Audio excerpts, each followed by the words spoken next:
奥地利在欧洲历史上占据了极为重要的地位。奥地利地区人类活动的遗迹可追溯到旧石器时代晚期。进入新石器时代后，线陶文化的居民曾在此地生活。约公元前750年至公元前450年间，伊利里亚人在这里创造出有较高水平的哈尔施塔特文化。公元前400年左右，凯尔特人进入奥地利，驱逐了当地的伊利里亚人，建立了诺里孔王国。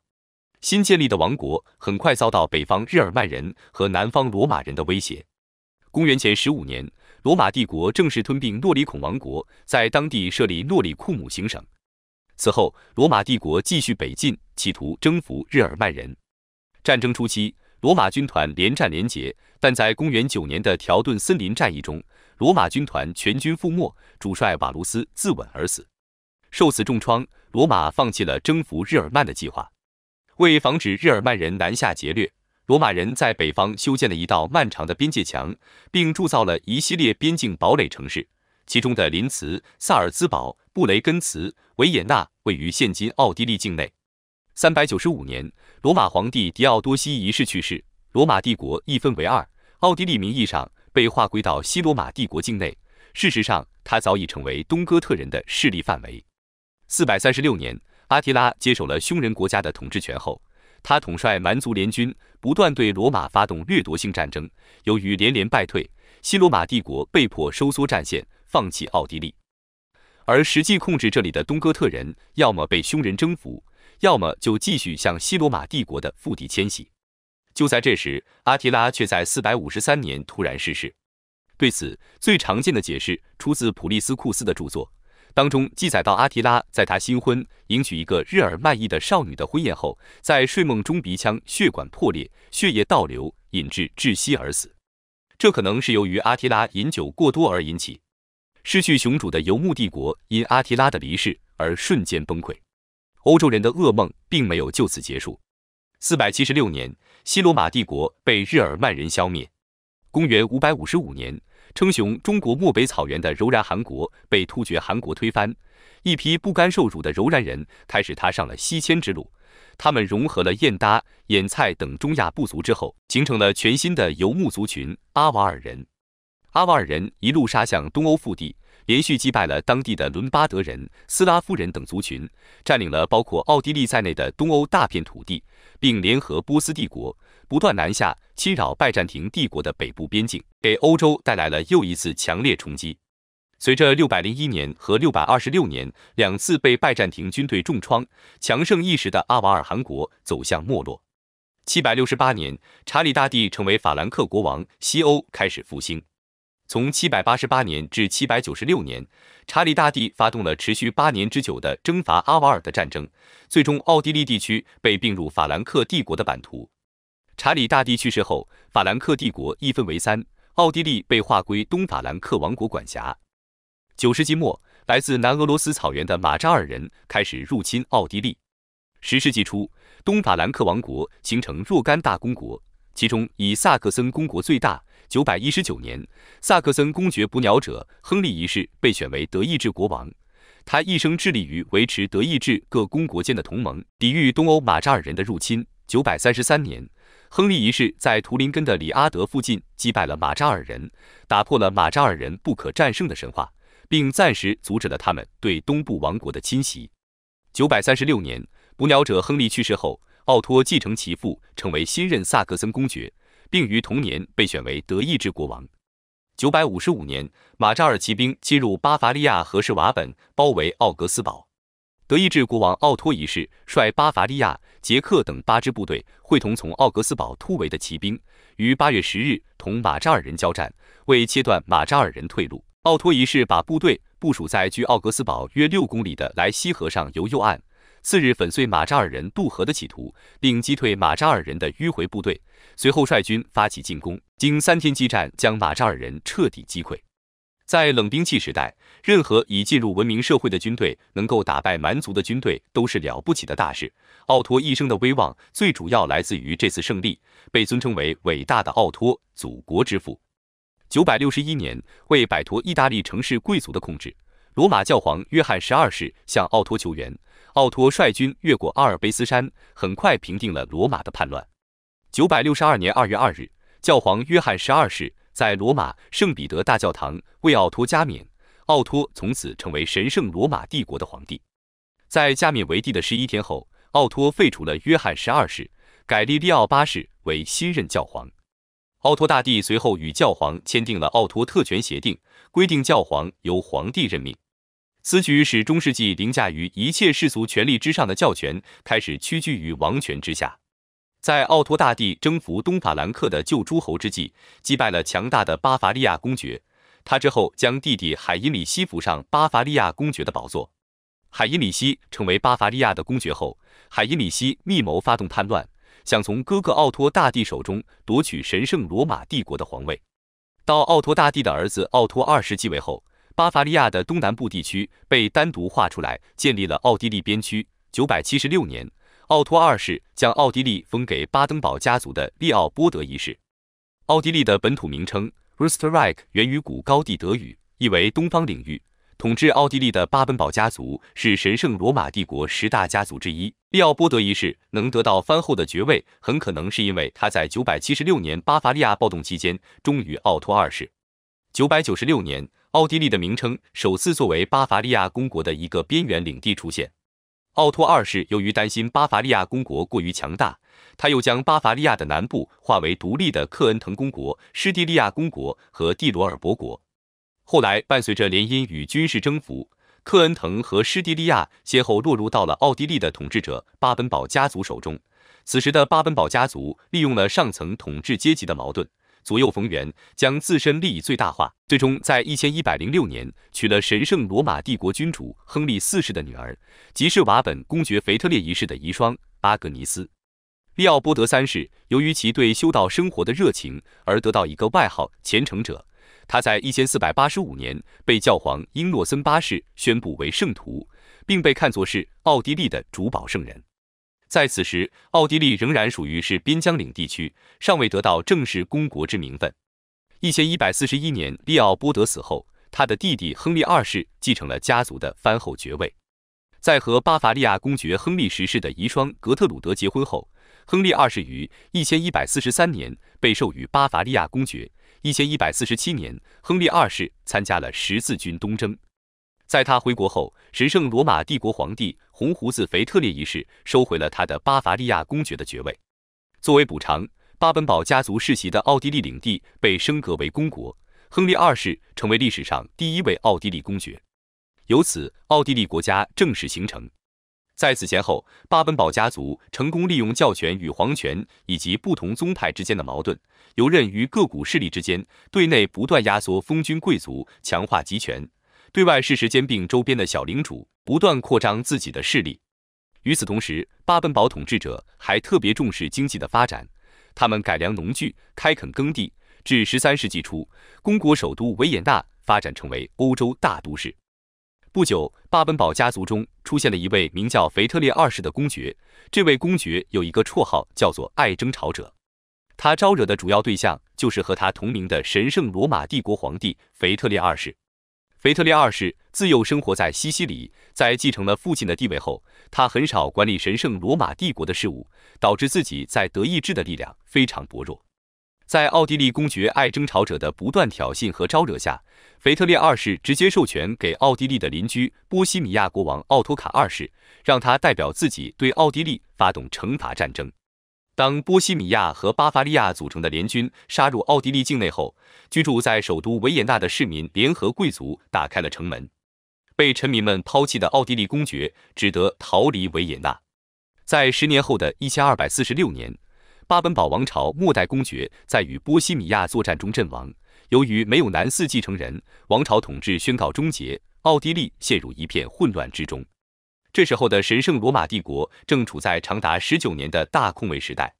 因为在腓特烈2世的儿子康拉德4世死前没有留下子嗣，引发了霍亨施陶芬家族的支系和亲戚们争夺皇位。英国、法国、西班牙也靠着和霍亨斯陶芬家族联姻的关系介入到地位争夺中来。德意志境内的诸侯们为了防止皇位落入外人手中，准备以投票的办法推选出一位新的君主。公元1273年，由当时帝国境内较强大的4位诸侯和教皇指定的3位大主教组成投票小组，对符合资格的候选人进行投票。这一制度在后来黄巾诏书颁布后，就演变成了7大选帝侯制度。7大选帝侯只负责投票，候选人则是当时和霍亨斯陶芬家族有着血缘关系的3个人：波西米亚国王奥托卡2世、麦森藩后继承人腓特烈、哈布斯堡伯爵鲁道夫1世。这3个人中，实力最强大的是波西米亚国王奥托卡2世。波西米亚国王头衔本来就属于德意志境内最大的王公爵位，而且奥托卡2世又刚刚完成了对奥地利的吞并，实力大增，成为了当时帝国境内最强大的诸侯。神圣罗马帝国一直是一个邦联制的国家，一个拥有强大世袭领地的皇帝会破坏邦联内部的权力制衡，这是其他诸侯不想看到的。投票结果显示，3人中最为弱小的鲁道夫1世当选为神圣罗马帝国新任君主。鲁道夫一共有7个女儿，全都嫁给了帝国境内的各大诸侯。当时的4大世俗选后，全都是鲁道夫的女婿。女婿们一起投票给岳父，在波西米亚国王奥托卡2世的眼里就是作弊，所以奥托卡2世拒绝承认选举结果。他表示自己绝对不会臣服于一个士瓦本山里的穷伯爵。鲁道夫也明确表示，奥托卡2世没有资格占据巴本堡家族留下来的奥地利领地。根据帝国传统，巴本堡家族绝嗣之后，他家的领地应该重新收归皇帝所有。1274年，鲁道夫1世在纽伦堡帝国会议上逼迫奥托卡2世交出奥地利等地区，遭到奥托卡2世的拒绝。随后，在教皇和诸侯的支持下，鲁道夫1世发动了对波西米亚的战争。1278年，奥托卡2世在迪恩克鲁特战役中兵败身亡。鲁道夫1世夺占奥地利后，将奥地利作为家族的核心领地，奥地利历史上最辉煌的哈布斯堡王朝时期由此开始。哈布斯堡家族虽然成功地取得了奥地利的统治权，但是他们的扩张速度震惊了其他的德意志诸侯，所以鲁道夫最终没能在生前确立自己独生子阿尔布雷希特一世为皇帝继承人，神圣罗马帝国的皇位又落到了更为弱小的拿凿伯爵阿道夫的手中。之后，神圣罗马帝国的皇位成为了哈布斯堡家族、卢森堡家族以及巴伐利亚的维滕斯巴赫家族之间相互争夺的目标。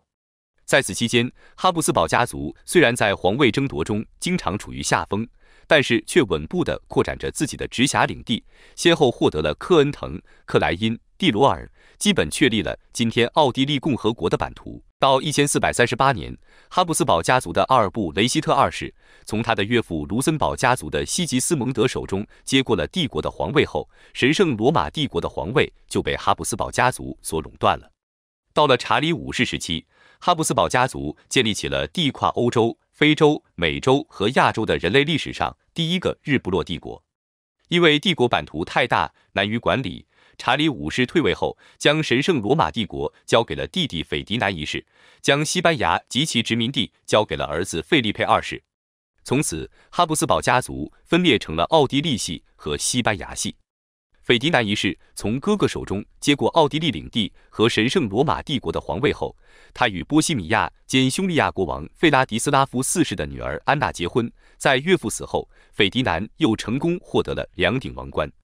此时，宗教改革运动在欧洲愈演愈烈，波西米亚的大部分臣民早已经改宗了新教。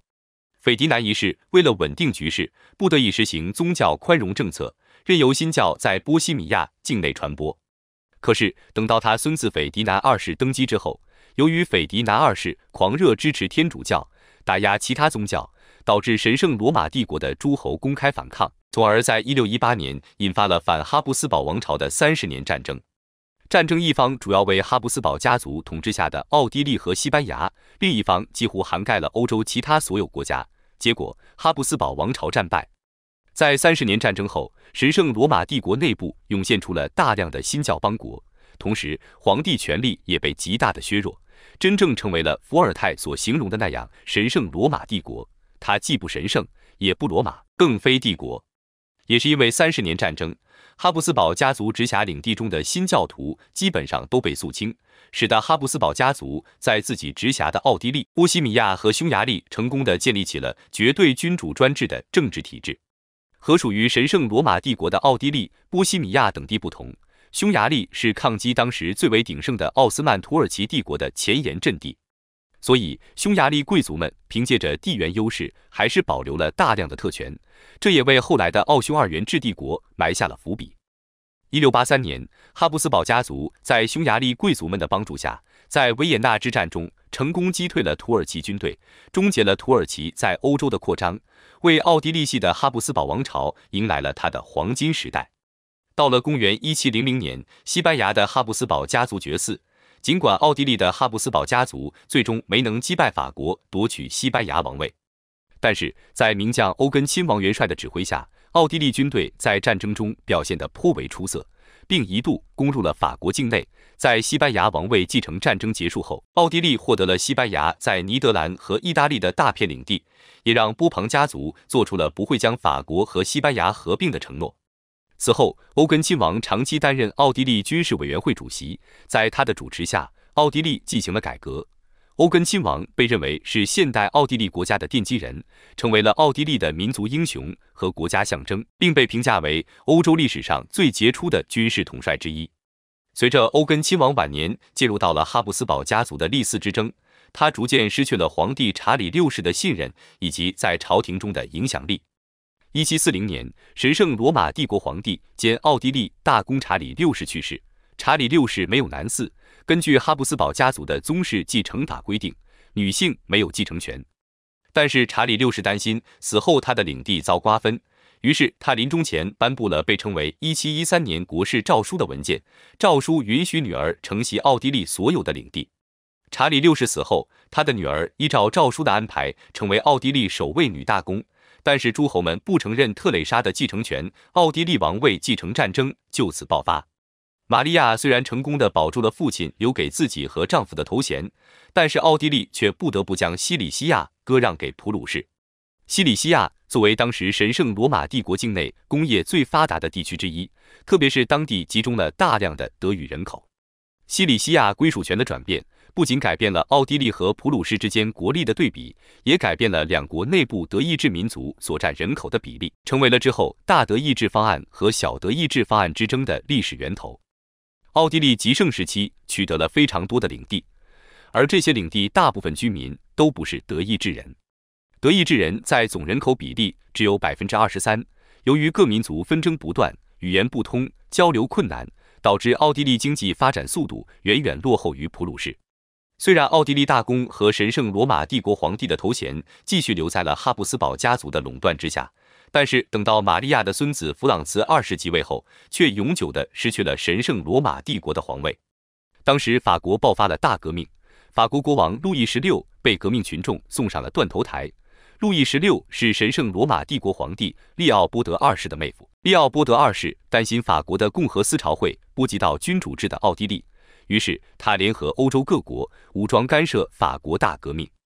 1805年，在第三次反法战争中，弗朗茨二世被法国军事天才拿破仑打败，并在拿破仑的武力胁迫下，弗朗茨于1806年被迫宣布取消神圣罗马帝国皇帝的称号，改称奥地利皇帝，神圣罗马帝国就此灭亡。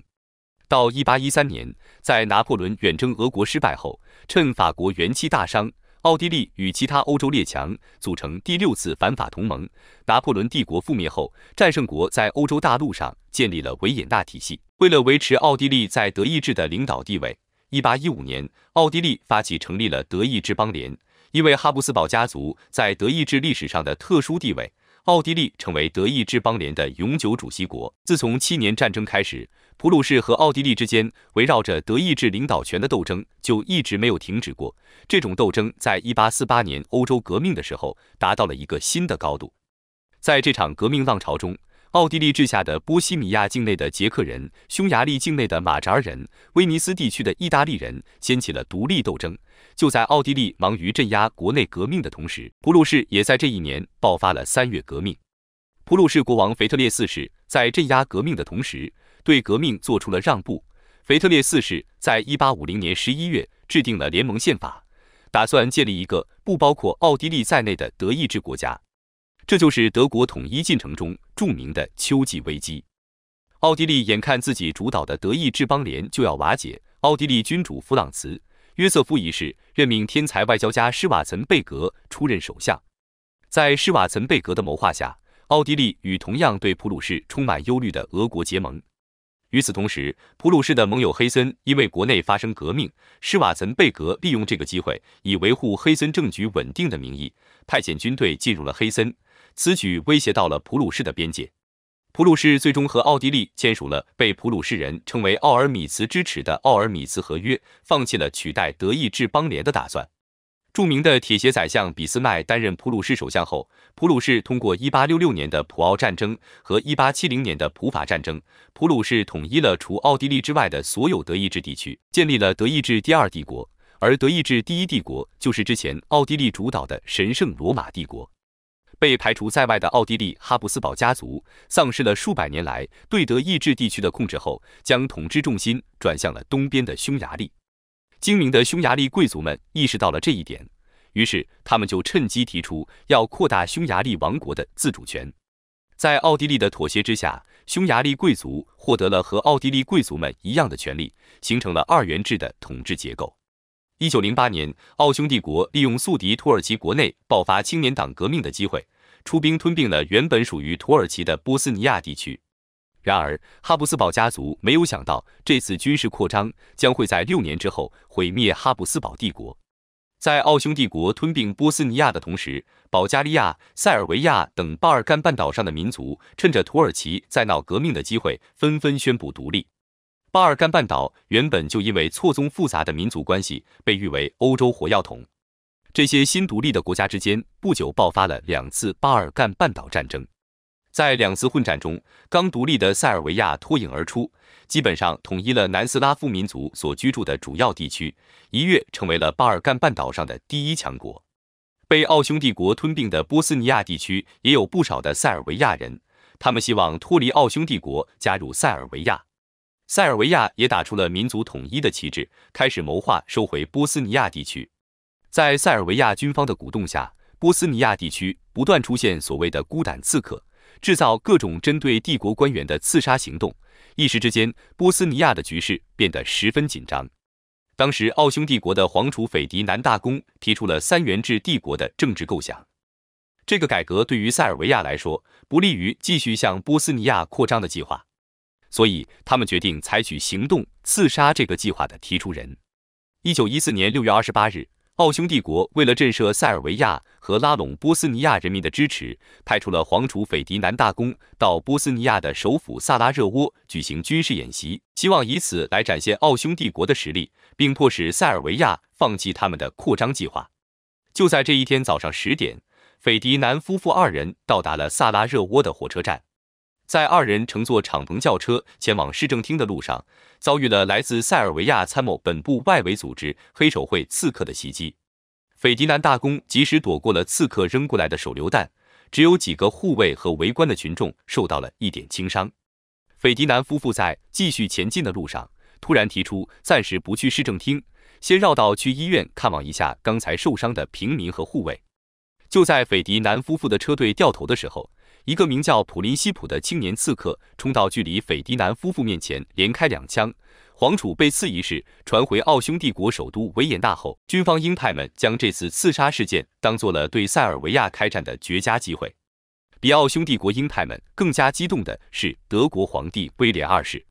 在普法战争结束后，德国为了防止法国的崛起，也为了抵御俄国西扩的威胁，和奥匈帝国、意大利结成了3国同盟。德国在完成统一之后，开始追求海外殖民地，将目光瞄准了中东地区，严重影响到了英国和俄国在这一地区的利益。于是，俄国和英国拉上被德国打压的法国，结成了同盟。这次萨拉热窝事件正好给了2大军事集团开战的借口。在奥匈帝国对塞尔维亚宣战后，俄国以维护斯拉夫民族存亡为口号，站到塞尔维亚一方，对奥匈帝国宣战。德国则以履行盟友的借口站到奥匈帝国一方，对塞尔维亚宣战。本来同盟国和协约国势均力敌，但是随着意大利倒向协约国，美国、日本、中国等越来越多的国家加入到协约国一方，最终第1次世界大战以奥地利一方的失败而告终。作为战败国，奥地利被剥离了所有的非德意志地区，使奥地利成为了面积只有8.3万平方公里的国家。当时奥地利国土面积还不及德国的1/4，奥地利由世界强国变成了欧洲小国。虽然奥地利已经解体，而且放弃了帝制，但是作为战胜国的英国和法国只允许奥地利保留一支3万人的陆军和3艘巡逻艇，同时也不能拥有任何的航空飞行器，全国只准保留一家兵工厂。英法两国还不准奥地利使用德意志奥地利共和国这个名字，只准使用奥地利共和国作为国家名称，并要求德国和奥地利永远不许合并。圣日耳曼条约对于奥地利残酷的处理引起了奥地利国内民众的不满，这也就成为了后来奥地利支持与德国合并的一个民意基础。1933年，原籍奥地利的德国纳粹党主席阿道夫·希特勒成为了德国总理。而希特勒在早年政变失败蹲监狱的时候，就在他自传里声称，他的政治理想之一就是要让两国合并。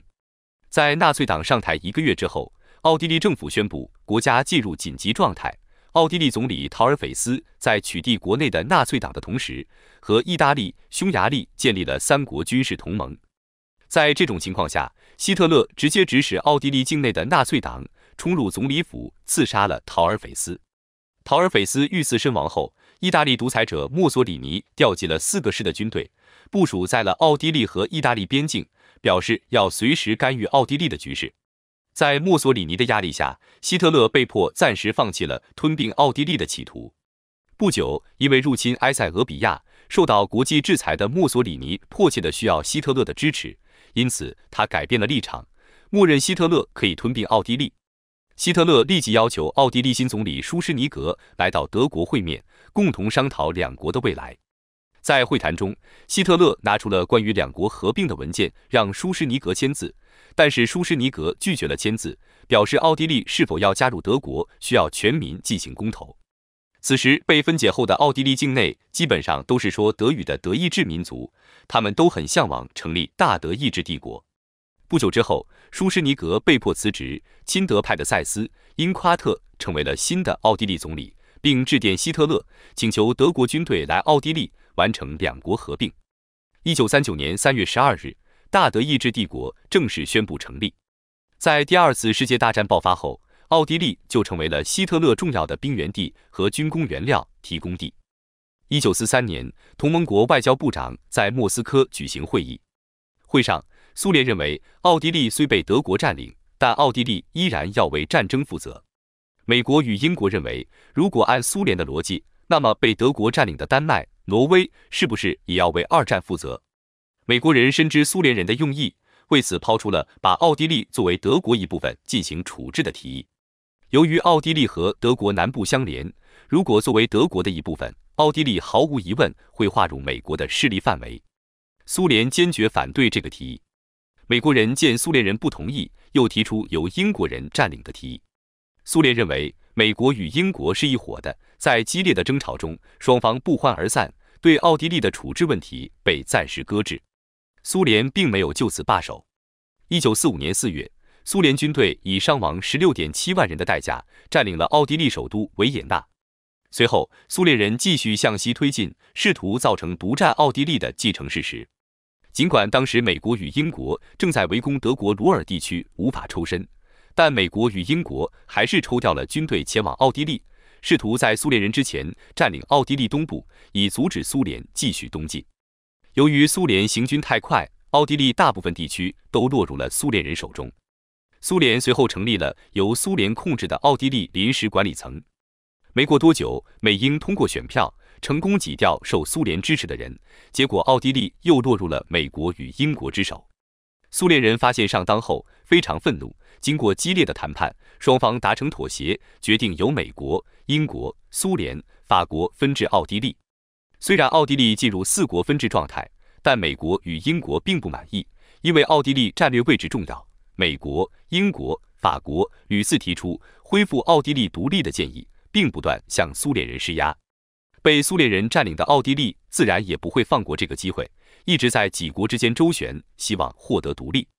1955年赫鲁晓夫上台后，苏联领导层认为苏联不应该和美国对抗，再加上美国的战略重心倾向于亚洲，因此在奥地利问题上做出让步，同意奥地利充当北约和华约两大集团的缓冲区。奥地利之后宣布永久中立，并且保证不加入德国。随后，4国从奥地利撤军。就这样，奥地利摆脱了4国分治的命运。东欧剧变后，奥地利逐渐参与到欧洲一体化的进程，并于1995年加入欧洲联盟，又于1999年加入欧元区。目前，机械工业是奥地利最大的产业，产值约占奥地利工业产值的1/4。特种机械、定制机械和锅炉建造是奥地利机械工业的核心竞争力。